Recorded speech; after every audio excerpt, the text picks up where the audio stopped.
n'asụsụ Igbo. Mbala. Toad bụ awọ. Toad bụ awọ, enwetara ya. Toad bụ awọ. Kedụkwana ihe a na-akpọ frog? Mbala. Mbara. Frog bụ mbara. Kedu ihe a na-akpọ tortoise n'asụsụ Igbo? Mbe mmiri. Mba, tortoise bụ mbe nkịtị. Mbe nkịtị, naanị mbe. Kedu ihe a na-akpọ chameleon n'asụsụ Igbo? Chameleon. Nderekwu. No. Gịnị bụ chameleon? Chameleon bụ gị. Chameleon bụ ogwumagala. Chameleon bụ ogwumagala. Mụtala ya. Chameleon bụ gịnị? Ogwumagala. Ogwumagala. Kedu ihe a na-akpọ shrew? Shrew n'asụsụ Igbo. S-H-R-E-W. Shrew bụ nkapị. Nkapị. Nwetara ya. Shrew bụ nkapị maọbụ nkakwụ. Ụfọdụ na-akpọ ya nkapị, ụfọdụ na-akpọ ya nkakwụ. Ọnụ ya na-apị apị. Na-esi isi. Ọ na-esi. Kedu ihe a na-akpọ bushfowl n'asụsụ Igbo? Bushfowl. Ọrụ ya bụ ọgazi ka ọkwa. Ọkwa. Bushfowl bụ ọkwa. Kedu ihe a na-akpọ horse n'asụsụ Igbo? Ịnyịnya. Horse bụ ịnyịnya. Mere nke ọma. Kedu ihe a na-akpọkwanụ camel n'asụsụ Igbo? Ịnyịnya ibu. Ịnyịnya ibu. Nwetara ya.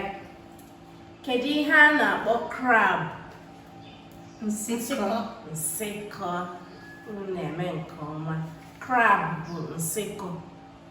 Kedu ihe a na-akpọ crayfish n'asụsụ Igbo? Ịsha. Ịsha. Daalụsọ. Kedu ihe a na-akpọ periwinkle n'asụsụ Igbo? Periwinkle bụ ịsam. Ịsam. Daalụsọ. Periwinkle bụ gịnị? Ịsam. Kedu ihe a na-akpọ millipede n'asụsụ Igbo?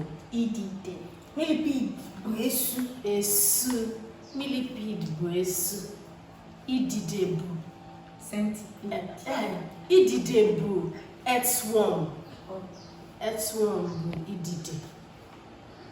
Kedu ihe a na-akpọ centipede? Ọgbakụrụ nwoke ọgbakụrụ nwaanyị. Ọgbakụrụ nwoke. Ọgba gị ebe a, ịtọpụ akwa gị. Ee, ha dị mma. Kedu ihe a na-akpọ vulture? Udele. Udele. Asị m onye ọbụla ama nweta nke ma na onye abụrụ onye Igbo. Kedu ihe a na-akpọ sparrow? Ihe a bụ aha nnụnụ. Sparrow. Kedu ihe a na-akpọ ya? Sparrow bụ elekentị ọbadebe. Sparrow bụ nza. Nwanza. O nwere nke a na-akpọ swallow. Swallow nke a bụ elekentị ọba. Kedu ihe a na-akpọ wall gecko n'asụsụ Igbo? Laule. Laule maọbụ agụụlọ.